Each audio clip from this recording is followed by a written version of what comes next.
wish to reserve up to 5 minutes of time for rebuttal, please let me know and we will accommodate you.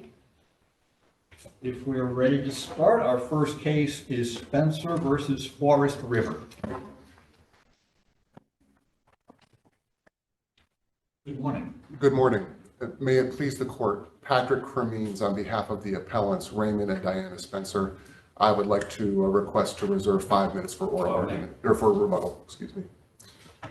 So, I'm here this morning to ask this court to review and reverse the amended order of the trial court found in the record at page 213 and 214, which dismissed this breach of warranty action and transferred the action from Florida to Indiana based on a sentence in the written warranty, which the trial court erroneously found to be a valid and binding forum selection clause. So initially, the plaintiff's choice of venue is presumed valid. And in this case, we filed in Hillsborough County, Florida, because basically all the parties and just about everything is there. The subject travel trailer, which is the warranted product, is located in Florida. The plaintiffs are located in Florida. The appellants, excuse me, the appellee does business in Florida. And the servicing dealership, the selling dealership, is General RV in Dover, which is in Hillsborough County. So presumptively, this choice of valid venue appears to be valid. The standard to challenging venue is articulated in Mercedes Homes versus Osborne, 687 Southern 2nd. Can I jump in real quick? Yes, Your Honor. I want you to address, because the warranty itself had many areas that indicated what the choice of law is, and in terms of any type of dispute. How do you reconcile your position with this portion of the warranty that says, quote, any and all claims or causes of action arising out of or relating to this limited warranty or implied warranty shall be governed by the laws of the state of Indiana. Yes, certainly. You mentioned claims, because I think you're making a distinction between jurisdiction and claims. So how do you reconcile your position in that paragraph in the warranty? Yes, Your Honor. And that provision of the warranty is well drafted and clearly articulates that Indiana law shall govern these proceedings. But that's a choice of law provision. That's not a choice of venue provision, and there's a distinction there. Florida courts can certainly apply Indiana law under a choice of law provision, but they cannot, but that does not mean that the proper venue is not a Florida court. And that's a distinction. There's two different clauses. Within the warranty, there's other and this is a 5-page warranty. There are several references to state law. If you count them up, and the warranty is in the record at pages 24 to 28. There are no less than 5 other provisions in the warranty, twice at the record at 24, 3 times in the record at 26, and excuse me, there's 2 more on record at 28. There are 7 provisions that say this. Some states don't allow for certain disclaimers, for certain limitations, exclusions, and in the warranty it says, check with your state to see what applies to you. So I think while there is a choice of law that is Indiana within the warranty, there's also a lot of other sections of the warranty where it's not very clear, according to Forest River's own warranty, what law applies. And if you look at all there's like, I believe, 5 specific provisions in the warranty that designates Indiana. So if you look at the whole thing in its totality, my understanding is, and correct me if I'm wrong, that what the warranty does first, it directs the customers that if they encounter any difficulty to please, Indiana is one of for them to reach out to Indiana. Second, to mention again that Indiana, if the dealer does not adequately prepare the RV, then we talked about the choice of law, and then it also has a forum selection clause, does it not? That basically says exclusive jurisdiction of deciding these legal disputes shall be in Indiana. So if you take all that as a whole, how can we say that no, this is wrong, and that instead jurisdiction should be appropriate here in Florida? Well, I think because the forum selection clause doesn't say that exclusive jurisdiction is in Indiana. What the sentence literally says is it shall be filed. And the. So but your opponent contends that that provision isn't ambiguous because there's only one reasonable interpretation of it. And in the context of everything that you and Judge Cusan just discussed, that the only reasonable interpretation is that venue is in Indiana courts have exclusive jurisdiction over any dispute. I've read the brief, I understand the argument that the phrase has a literal meaning, certainly poorly drafted. But getting to the nut of it, you'll agree with me that under the standard of review here, your client was burdened to clearly prove the impropriety of the venue selection. And my question to you with that run-up is, you have taken the position that you didn't have to show unjust and unreasonable as part of the standard showing to avoid venue here, because the clause is meaningless. Let's assume for purposes of your answer that we can find meaning in it, and that we wouldn't completely disregard the provision, and I'd like you to address that. Certainly, yeah. My position is there is no forum selection clause because there is no call to action to either party to perform what a forum selection clause calls for. And So that is, under your theory, we just disregard the last sentence of that provision. any nonsense sentence, anything that doesn't make any logical, literal sense in a contract should be disregarded. And I think the case law says that when you start looking around to other parts of the contract to try to find meaning in a sentence or in a clause or in a phrase or in a word, that first you have to have something that is clear.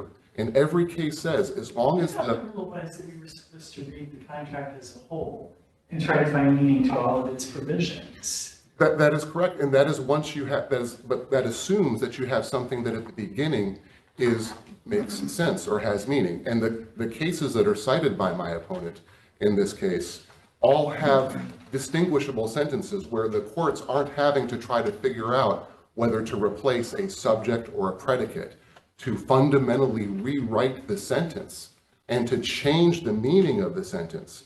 This is not the definition of a physical loss like there was in the Swire Pacific Holdings case. But we have an inartful sentence. But if we look at it in context, doesn't that give it clear meaning?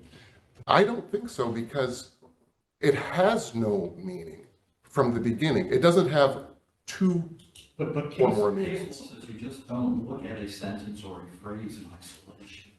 No. You have to look at it in context of the entire document in which it's contained. Certainly, Your Honor. But you first have to start with a sentence that has some meaning which can be ascertained from the words. And as we Isn't know, that our job, though? Is to try to get some meaning? well, not to the meaningless, I disagree. If this had said pineapple pizza should be filed in a court of Indiana, we wouldn't be having this conversation. Exclusive jurisdiction has no more meaning than any other noun other than a valid legal claim. This does require an impossible act. And I think the prudent party to a contract could read this and say, there's nothing to do here when I have a dispute because When I'm looking at the sentence, I can take one word out of it and make it give it meaning. It's exclusive jurisdiction must be in the courts within the state of Indiana. So there's an errant word, and in the context of this with all the other Indiana references, why can't we do that? I don't think there's any case that supports changing the predicate or the subject or the fundamental meaning of a sentence. It's the case law all says that as long as the language is clear, as long as the language is unambiguous, then the court should go and look to the other parts of the contract to try to ascertain what this actually means when the meaning is unclear. But here we're starting off with a sentence that has zero meaning, that has no sense. And none of the cases that have been cited or presented before this court, and none that I can find, has found where a court has significantly changed a sentence, the subject or the predicate, to confer meaning. Then I think the court is crossing the line over into rewriting the contract to try to benefit and improve their evidence. Remember, we're on a motion to challenge venue. And the motion to challenge venue, the standard is there has to be clear evidence presented by the defendant to overcome the presumption of validity of the selected venue. In this case, they've presented a forum selection clause that is not clear. So it fails to meet the standards set out in Osborne and Woodson Electric Solutions, which I cite in the brief. This heightened standard that there is a clear understanding, clear and convincing, this has to be the standard. So when the court starts looking at other sections of the contract to try to find meaning, I think there we've already gotten past the legal standard that this has to be clear from the beginning. So you're taking the position that this provision is ambiguous for you to arrive at your position. But if you look at the other way, perhaps it's artfully drawn, but it is unambiguous. It just makes it the only reasonable interpretation, if you look at the whole thing as a whole, that the only reading of it that's consistent is that all claims arising out of this warranty must be filed in Indiana. And maybe that's why I'm having difficulty following you, because I think you're taking the position that this is ambiguous. I am not. It's different, you know, ambiguous versus unambiguous, inartfully drawn versus artfully drawn. So there's a distinction there. I don't hear you saying it's ambiguous. I hear you saying it's gibberish. I believe that would accurately assess my position. I respectfully disagree that I'm taking the position that this is ambiguous. And I think it goes beyond inartful. The cases that were cited for inartful language had to do with phrases and words and sentences which already had meaning, but in the context of the contract was not clear, such as the definition of physical damage or the definition of the insured versus an insured versus any insured, or the spatial heading of something in a contract. Those are the types of discrepancies where a court either finds there's no ambiguity or the court finds that there's ambiguity and construes it in favor of the drafter. And again, within the warranty itself, in those 5 pages, there is language about contacting Forest River in Indiana with notice, about if there's any problems with the selling dealership or the servicing dealership. But first, there's language saying, go to your Florida dealership for repairs. Go to your selling dealership for repairs. Try to have your selling dealership explain to you extended warranties. And those are also within the warranty. So I don't think it's as clear as the court makes it seem that this warranty points every direction, points to Indiana. There's language pointing out that the selling dealership, which is located in Florida, is the primary servicing dealership performing under the warranty. You don't take the travel trailer to Indiana every time you need a repair. And there's also several sections, 7 sections in this warranty that says some states don't allow for certain disclaimers. Some states, it doesn't say Indiana doesn't allow for this disclaimer or Indiana does allow for this disclaimer. Then we might be onto something more. But I also think, just keep in mind the procedural posture is that we are at a motion to dismiss and we are at we're challenging venue, and the standard is a clear evidence standard that they have to present to the trial court. We're not trying to construe rights under the contract for purposes of who wins or who loses. It's not a substantive argument. But what this is a clear standard. And the sentence, I think all can agree, is unclear. I think it goes beyond inartful. Inartful makes sense, but needs more light to be shed on it. So that's, I believe, I hope that I've answered your question, Your Honor. So I believe that the case that I found in the Ninth Circuit, the Ferguson versus Corgis Insurance Company, 527 Federal 3rd at 930, states the law of contracts best, and that's under familiar rules of contract interpretation, a contract term with no meaning cannot be enforced. And this goes into this crosses over into a sentence that just has no meaning. And we can't find meaning in the meaningless unless you substantially rewrite the sentence to then give it meaning, and at the same time then advantaging their evidence by adding meaning at this stage when there's already a presumption, or there's already a requirement, excuse me, that the evidence be clear. Coming into your rebuttal time. Use your time as you wish. Okay, I do have my waiver argument. I will get very briefly on that. I think the waiver argument is equally as strong of an argument. And this gets into the case law that I cite into the relinquishment of a right, that a motion to strike the damages claims, which my opponent did at the same time they filed a motion to transfer So isn't venue. that what makes this proper, what they did, because they filed it at the same time they filed an otherwise waivable defense? It is not waivable, Your Honor. A motion to strike is not waivable. In fact, the case law that I cite to says that it's the Williams versus Bay Hospital case, 471 Southern 2nd, 626, provides that the motion to strike a damages claim is properly brought at trial. And these damages are substantive rights that are conferred by Chapter 672 of the Florida statutes. And the act of trying to get an adjudication, and that's what a motion to strike is an adjudication on damages rights. It's not waived if they don't bring it. They're supposed to bring it up at trial. So this is akin to filing a motion for summary judgment, actively participating in the litigation. The Carnival case, you can talk about this in found that probably initial discovery request was in a waiver. I don't want to use time.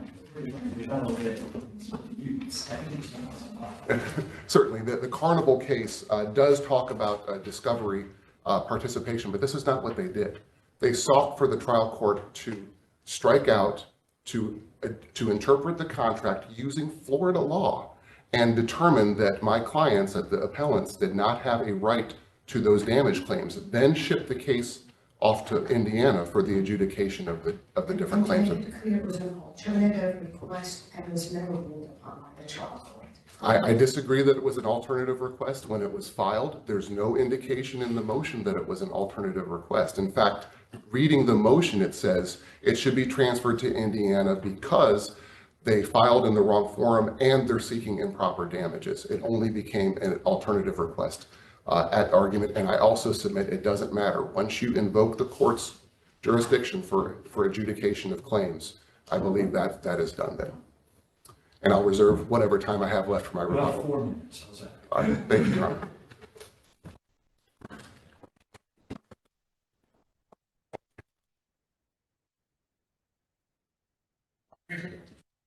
May it please the court, Your Honors. Hold on.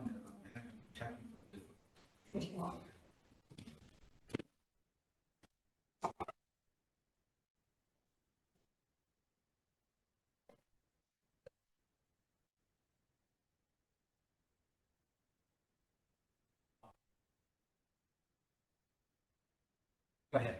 May it please the court. John Glenn on behalf of Forest River. There's obviously been a lot said by the appellant with regard. Can I ask you a question out of the box? I'm Sure. assuming these documents are your client's standard forms. Yes, Those round of editing would have been helpful. these are the documents that are provided with their the selling product. You would agree there's some words missing in the form selection. I think if you consider the commas in the provision itself, I think that it provides that the initial part of the first part of the sentence before the first comma is the introductory sentence, which indicates that there's going to be exclusive jurisdiction, and then it provides examples of those things, which are going to be the breach of the warranty, breach of implied warranties, representations related to the warranty, then says must be filed in the state of Indiana. So it provides an introductory provision with the exclusive jurisdiction being, here are these types of actions and these actions must be filed in Indiana. So when you consider an important point. I think what happens is if I start off exclusive jurisdiction then you have a list of the kinds of disputes. The fact is, at ground zero, it says exclusive jurisdiction must be filed. Well, the thing is that, and that, I didn't, Go ahead. so jurisdiction, as we all know, based upon our experience as lawyers, is that it's routinely defined as the power or authority of a court to hear or determine judicial proceedings, or as the geographic area in which a court has the power or the types of cases it has power to hear. And jurisdiction, although they take this provision and say it must be filed, that's just doesn't make logical sense. It's not jurisdiction that needs to be filed. And in any event, jurisdiction means the geographic area in which. I understand what you're saying about how they should have understood it, but it's your client's form. Your client drafted it. And there is, it is, one can make the argument is gibberish. I think there's only one conclusion with regard to it. There's the exclusive jurisdiction. I don't believe that it's gibberish in the sense that exclusive jurisdiction, I think it's taken out of context with regard to how the provision's written. But the right word should probably have been exclusive jurisdiction exist in the courts within the state of Indiana. That would certainly be more concise under these circumstances. Our position that the exclusive jurisdiction and then provides examples after the comma. There's a pause, in other words, and which basically, when you consider the use of commas, point that a comma, obviously it's a particular mark that provides pauses in reading and in speaking by separating parts of a sentence. And that's what we have here. You've got the exclusive jurisdiction, comma, and alleged breach of the warranty, implied warranties, representations related to the warranty must be filed in the state of Indiana. The only way that we can read this in the manner that the trial judge did it, is by deleting the term filed or otherwise engaging in some sort of a rewrite. And contextually, maybe we're able to do that. But the sentence, something like, then you shall, for all disputes arising hereunder, shall lie exclusively in Indiana, would have gotten a long way away from all these problems. I have a different question for you that I would like you to address. Sure. You argued in the brief that your opponent can't simultaneously seek to enforce the contract by enforcing the warranty and disclaim the venue provision. Can you elaborate on that a little bit? I'm not sure. I think that doesn't necessarily match venue jurisprudence because people frequently seek to enforce the contract and avoid the venue provision. In other words, that argument is that they've taken advantage of the warranty, taken it in for repairs and things of that nature, can't have the ability to use the warranty for that purpose and yet state that another provision isn't valid under the circumstances. That's our position with regard to that issue, that you can't. I don't remember seeing any case law that articulated that principle. And my question, I don't think this is the first time somebody entered into a contract, sought to enforce it, and then managed to avoid the venue provision. Right, there's some law under the Uniform Commercial Code that wasn't cited that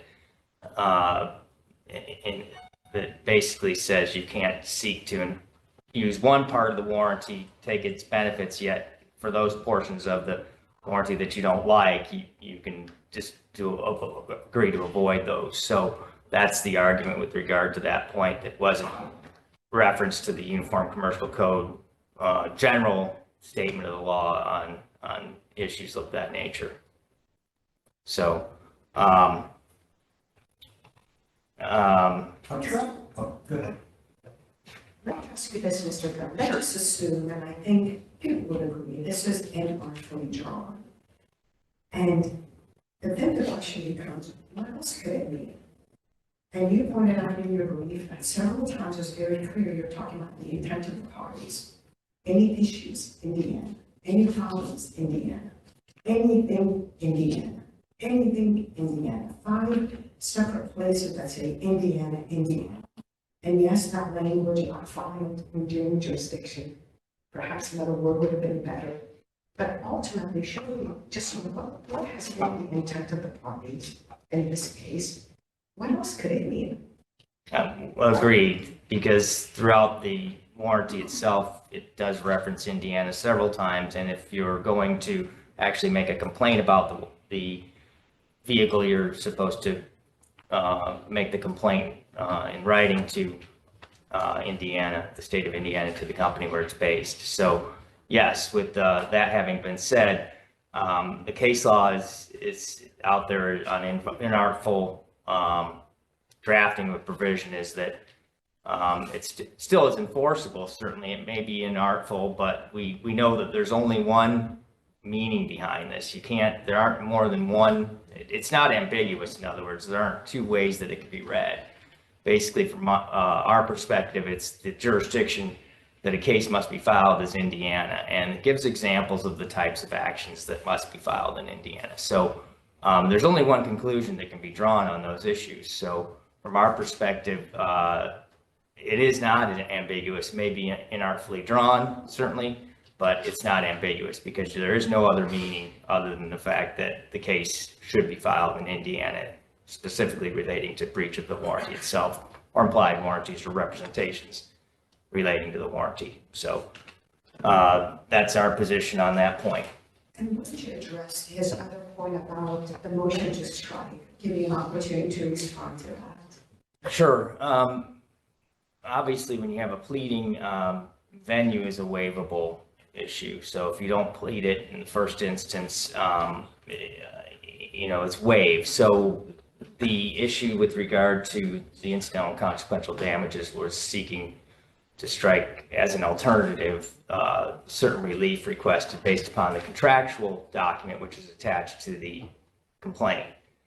First and foremost was the fact that the venue was proper in Indiana as opposed to Florida and an The alternative. trial judge didn't rule on his motion to strike, did he? He did not, no.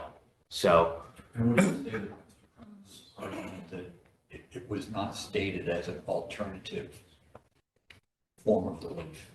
well, the conclusion would be that venue certainly, if the court agreed that venue was somewhere else, You don't need to address the second. right. And so that our position would be that if he denies the venue argument, then alternatively, these damages, this relief should be stricken based upon the four corners of the complaint and the attachments there too. So that's our position on that point. So we don't think there's waiver. We think the Carnival Corporation case, certainly propounding discovery request for admissions takes this step much further beyond the initial pleading. There was nothing else done in this case other than file the motion to dismiss with the points raised. So other than that, When the hearing, I don't know if we have this in the record, when the hearing was set on the venue motion, was there a hearing set on the motion to strike? I didn't, When the hearing was set on the motion to dismiss for venue, was there also a notice of hearing adopted on the motion to strike? it was just the motion to dismiss the whole, a notice of hearing on the motion. On the motion to dismiss for venue, Right. but not on the motion to strike? It was included within the motion.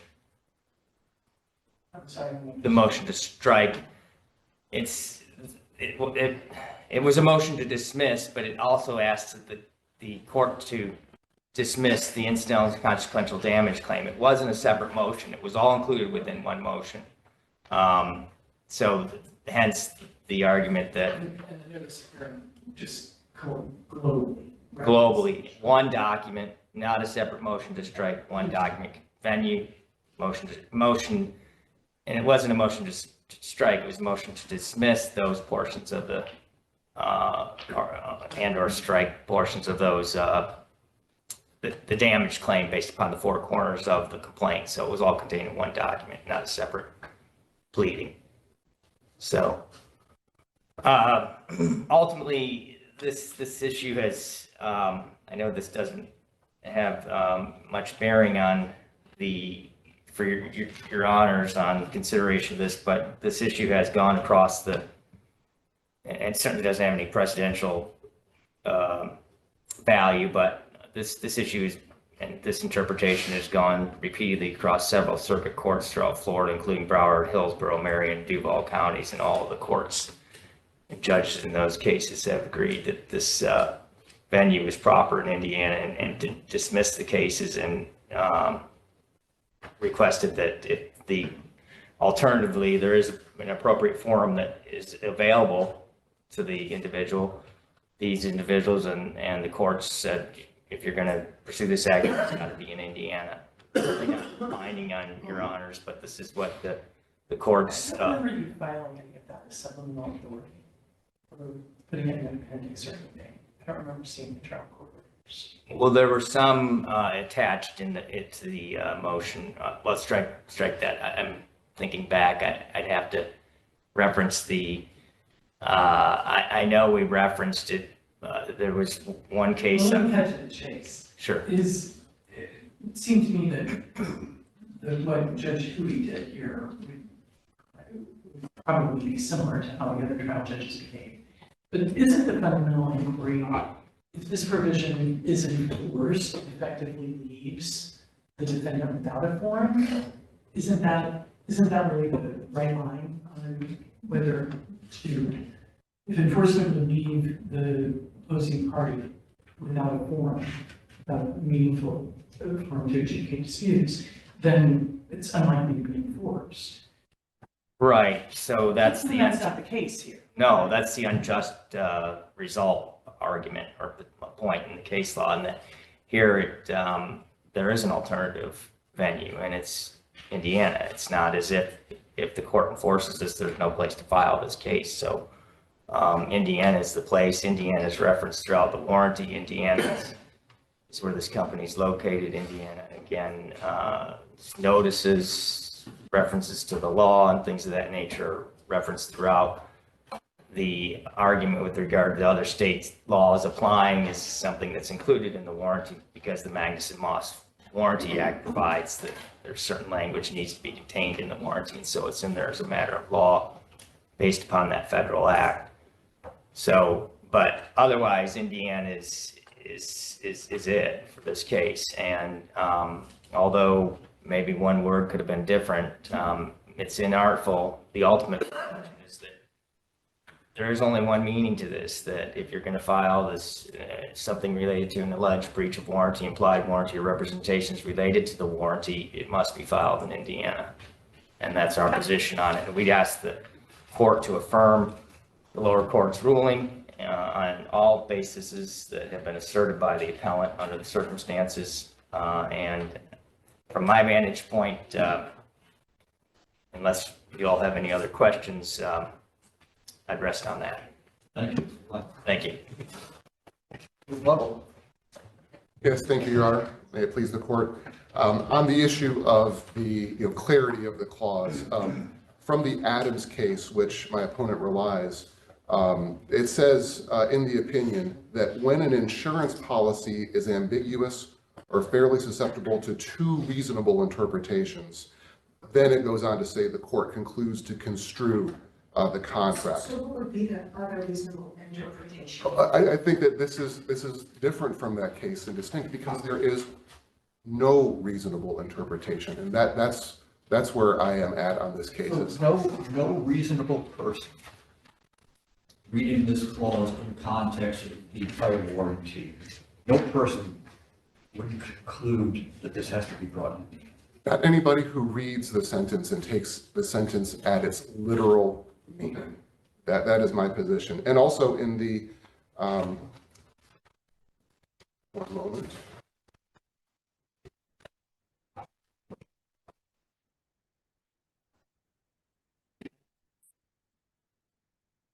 In the, I'm sorry, I've lost my spot. All right, no, I'm sorry. In the Lopez versus United Capital Fund case, it says the poll star for interpretation occurs only when a contract language is clear and unambiguous. And so if you just put together a series of randomly generated words that creates a sentence into a contract, there are certainly sentences and phrases and clauses that courts can just disregard because they have no meaning. And this is one of those sentences. And I think when the court gets into looking at other parts of the sentence, or the contract, excuse me, in this context, we have a clear evidence standard. And then I think by going through other places, the court is conceding that this is not clear. So therefore, they've not met their burden for challenging venue from the beginning because it's not clear. If you have to clarify it for the party, then you're getting into crossing the line, I think, into rewriting the contract, which I think is not proper. And then on the issue of waiver, it is true that the trial court Judge Huey did not rule on the motion, but none of the case law requires there to be an adjudication on summary judgment. It was noticed for hearing in one merged document, a motion to transfer and a motion to strike. It was only argued in the alternative after I filed my written response pointing out that this is a waiver. But they still proceeded with the argument. And leading up to that hearing, the parties... Your opponent relies on Carnival for the notion that, limited participation doesn't constitute a waiver, and Carnival does distinguish between arbitration waivers and venue waivers. And so give us your best answer on Carnival. Carnival is just discovery. Carnival is not asking for Why adjudication. was discovery different than motion to strike? You didn't have to defend this. Because you don't have any, because a motion to strike, you don't have any more damages claims that are conferred by the statute. Well, right, but they're asking for it though. It's an inconsistent act. They said, trial court, please use the Florida law that I provided you, and sitting as a Florida trial court, construe this warranty under Florida law and adjudicate these rights. That's, in my position, much different than engaging in fact gathering and a discovery. And so that's the distinction that I make between those two cases. And so for these reasons and the reasons stated in the brief, I would request that this court reverse and remand the case back to the trial court for continuation of the case in Florida. Thank you. Thank you. Thank you both.